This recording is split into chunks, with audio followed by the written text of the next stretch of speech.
Gambia soon become the first country in the world to overturn a nationwide ban on female genital mutilation.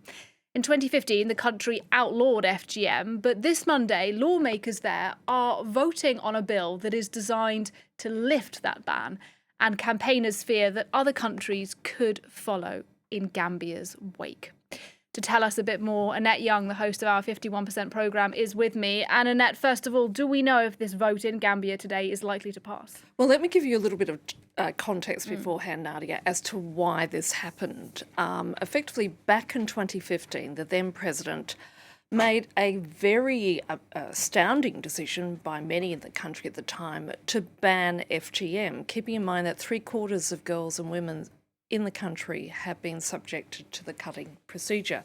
Amnesty International says since then only 2 cases have been prosecuted, and the first conviction for actually performing FGM only actually occurred last August. But since then, the nation's Supreme Islamic Council issued a fatwa condemning anybody who denounces the practice and calling for the government to reconsider the legislation. Now, when you take into account out of the 58 parliamentarians or MPs in that lower house who are going to be voting, only 5 of them are women, most people are expecting that that vote indeed is going to pass. And they expect it to be a fairly close vote, not just because MPs believe in the process or the procedure, but they're very worried about losing their pre-selection for their seats, given the weight of support that it appears the local Islamic community leadership has within Gambia. And of course, activists say that they fear if this legislation is passed, then as a result, other laws are going to be scrutinised, which again will impact on the health of women and girls, particularly like the ones impacting child marriage. And can you just spell out for us then exactly why FGM is such a danger to women and girls? It is. There's no doubt about it. It's mainly carried out on young women between infancy and the age of 15. It is the leading cause of death in countries where the practice occurs. Now, it's seen by many as a way of controlling a woman's sexuality to promote premarital virginity and marital fidelity. Some people argue that the procedure is indeed religious. Others say that is not the case. There's certainly some degree of dispute. But the thing that nobody can dispute is the actual impact on a woman's health and a girl's health as a result of being cut, as they call it.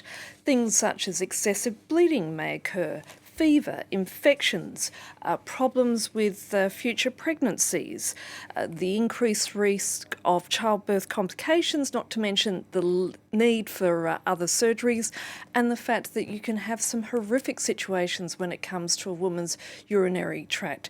It is indeed a procedure that has horrendous health impact, which is obviously the major reason why so many people are campaigning against it. Indeed, and millions of euros, as I understand it, have been poured into anti-FGM campaigns around the world.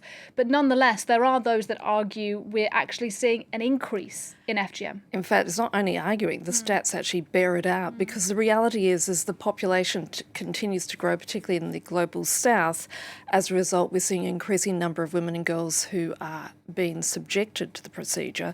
According to UNICEF, more than 230 million women and girls were subjected to the process in 2016, and I'm not sure whether those figures have indeed been updated, but the assumption is if they were, the figure obviously would increase.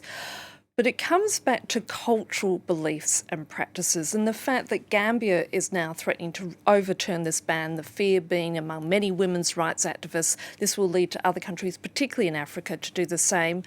And I think an indication of how deep-seated the problem is again how people see it as just being part of the course, that this is a natural part of a woman's life, to the point that we've got this story from Kenya that we ran last month, where the problem lies with not only banning or moving to ban the procedure, which it has been in Kenya since 2011, but the fact it's still being carried out, more importantly, carried out by healthcare professionals in the belief that it's going to happen regardless, so it's better that it happens in a sort of hygienic situation.